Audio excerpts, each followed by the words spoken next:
What's up guys, welcome back to my YouTube channel again. Balik lagi sama gue Iksan Zulfikar. Ya, di video kali ini gue akan membahas mitos dan fakta yang ada pada iPhone yang suka salah dianggap pada pengguna usernya. Nah, mitos dan faktanya apa aja? Simak video ini hingga selesai, langsung aja check this out guys.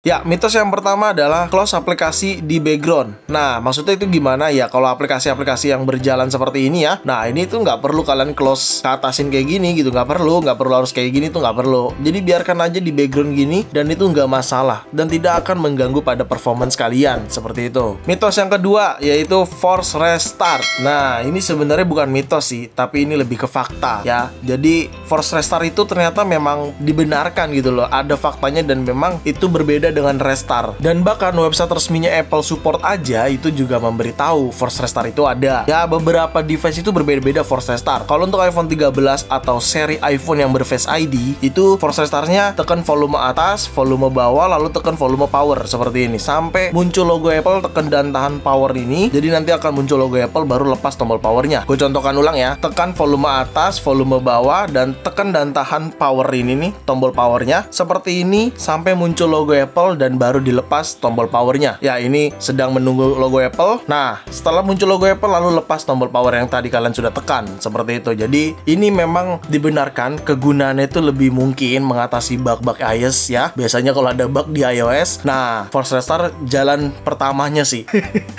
Sebelum ke reset all, sebelum ke restore ya, force restart iPhone itu jalan utamanya. Lalu bagaimana Bang dengan seri-seri iPhone yang di bawah Face ID? Nah, seri-seri iPhone yang di bawah Face ID seperti ini ya. Untuk iPhone 6s ini, untuk iPhone 7 ini, dan untuk iPhone 8 ini. Oke, sisanya yang Face ID sama caranya. Bahkan iPhone XR juga sama caranya. Kayak gitu. Charger iPhone sampai 100% atau charger iPhone semalaman ditinggal tidur, itu dapat merusak baterai health atau merusak baterai kalian. Sebenarnya itu di tengah-tengah sih, mitos dan fakta. Kalau menurut gua dan opini gua, karena gua itu terkadang ngecas itu sampai 100%, iya, pernah. Dan bahkan di iPhone 11 Pro dulu gua juga sering 100% gua tinggal tidur, tapi aman-aman aja kok. Dan sebenarnya kalau menurut gue itu mitos atau fakta itu ada di tengah-tengah. Nih kalian bisa lihat ini 100%, ini tadi gua restart ya atau gua force restart. Kalau kalian cek terakhir charger gue cabut di berapa persen. Nah nih bagian baterai kita cek. Nah kalian bisa lihat last chargernya itu 98% cuy. Dan kalian bisa lihat penggunaan gue cukup aman. Battery health gue sudah turun lagi 97% ya. Battery health gue nggak apa-apa, pasti akan turun soalnya battery health. Nah kenapa gue di 98%? Ya karena memang kan sebenarnya setelah 80% itu udah dinyatakan penuh. Jadi kalian juga bisa cabut setelah 80%. Pada saat chargernya itu ya di bawah 20% kalau gue kayak gitu. Dan kalian bisa lihat sendiri di sini ya, gue cabut di 98%, tapi terkadang gue cabut juga 100% juga nggak apa-apa gue kayak gitu. Jadi untuk teman-teman yang mendengar berita charger sampai malam ya, atau ditinggal charger semalaman hingga 100%, paginya baru dicabut, sebenarnya itu 50-50 sih. Bisa jadi mitos, bisa jadi fakta. Seperti itu. Karena beda-beda orang beda-beda sih pengalamannya kayak gitu cuy. Lalu mitos selanjutnya adalah kode number iPhone.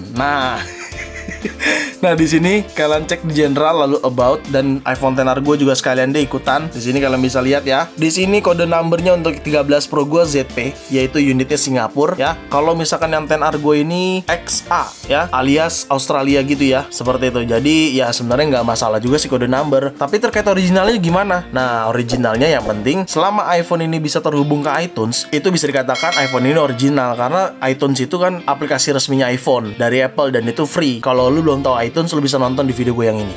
Oke, seperti itu. Lalu selanjutnya iPhone refurbish. Nah, ini dia nih. Setahu gua dan sepengalaman gua, iPhone refurbish itu hanya ada dari Apple yang bener-bener bagus. Karena Apple memang ada iPhone refurbish. Di sini kalian bisa lihat, link sumbernya ada di description di bawah. Kalian bisa lihat sendiri di situ memang Apple menyediakan refurbish, tapi itu pun nggak semua device ada. Tergantung dari Apple-nya. Itu yang bener-bener dari Apple ya. Tapi gue rasa agak susah juga kalau lu mau beli iPhone yang refurbishnya dari Apple resmi atau sertifikat refurbish refurbished dari Apple, ya tentunya kalian harus belinya ke Apple Store langsung, kayak gitu. Jadi itu adalah fakta iPhone refurbished, oke? Ya, selanjutnya adalah update iOS via over the air atau OTA. OTA itu adalah update secara manual atau secara sendiri. Kalian pergi ke setting, lalu ke general dan software update. Pastikan kalian terhubung ke internet ataupun ke akses WiFi. Ya, kenapa gue bilang internet? Karena sejak iOS 15.2 apa .3 gitu ya, hingga paling terbaru itu kita sudah bisa mendownload atau mengupdate iOS kita hanya menggunakan seluler data, seperti itu. Tapi kalau kalian nggak mau kuotanya habis, ya nggak apa-apa, kalian cari WiFi yang kenceng, kalian terhubung ke sana. Kalau misalkan mitosnya itu update sendiri bakal gagal, bakal begini, selama menurut gue data lu udah lu backup terus lu update, kalaupun memang ada kendala yang masalah dari sistem ya, tapi hampir jarang loh gue dari zaman iPhone 3G gue pakai sampai saat ini, dan menurut gue sejak iOS 10 udah nggak pernah lagi gue ngalamin gagal update ataupun bermasalah update-nya, stuck logo dan lainnya. Jadi menurut gue update sendiri via over the air atau OTA aman-aman aja, asalkan koneksi jaringan lu aman dan tentunya data lu backup dulu. Faktanya Apple pun memberikan artikel di Apple Support di websitenya di sini, kita juga dianjurkan untuk update sendiri. Jadi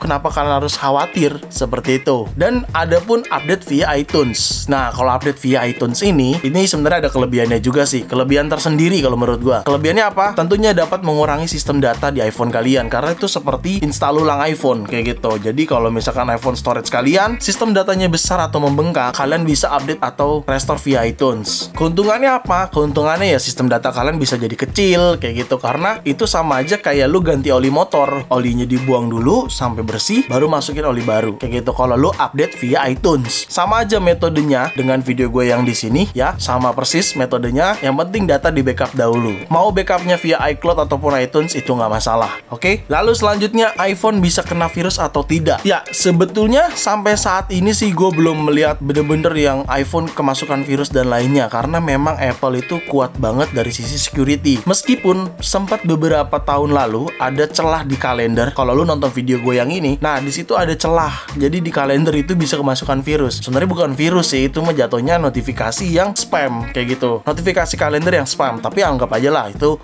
virus juga lah kayak gitu. Jadi menurut gue sampai saat ini sih security Apple cukup aman ya terkait hal-hal seperti itu. Jadi mitos lah kalau memang iPhone itu bisa kemasukan virus dan lainnya seperti itu. Lalu selanjutnya, kalibrasi manual baterai iPhone dengan charger bisa menaikkan battery health kalian.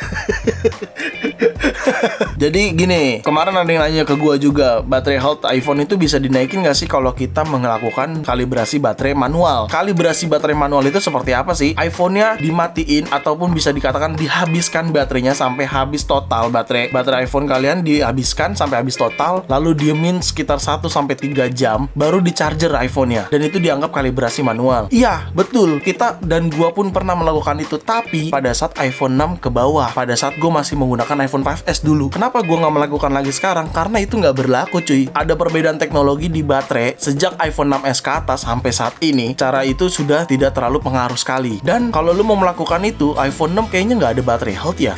Gue agak lupa, koreksi kalau gue salah. Setahu gue iPhone 6 sekarang di iOS 12 kayaknya nggak ada baterai health gitu loh. Ataupun ada ya. Tapi menurut gue cara itu tidak buat baterai health naik sih, setahu gue. Lebih tepatnya buat bikin awet baterai lu kayak gitu, setahu gue. Karena dulu gue melakukan itu di iPhone 5S gue. Jadi intinya kalau kalian mau kalibrasi itu cuman yang resmi dari Apple, dan gue udah pernah bahas di video ini, kalibrasi langsung dari Apple-nya, tetapi itu hanya untuk iPhone 11 series dan di iOS 14.5 hingga paling terbaru kayak gitu. Dan itu pun tidak hanya bisa menaikkan baterai health, tapi bisa menurunkan baterai health ataupun membuat stabil atau tetap ya kayak gitu. Gue udah jelasin pokoknya di video itu. Jadi intinya kalibrasi manual baterai untuk menaikkan baterai health itu mitos, oke? Kecuali iPhone kalian iPhone 6 ke bawah seperti itu, oke? Lalu selanjutnya adalah taruh iPhone kalian dengan cara dibalik. Jadi caranya kalian taruh kayak gini, jangan kalian taruh seperti ini, karena ini cukup memakan baterai. Setiap ada notif dia akan nyala layarnya, setiap ada notif layarnya nyala, setiap ada notif layarnya nyala. Jadi notifikasi masuk layar nyala, notifikasi masuk layar nyala. Gua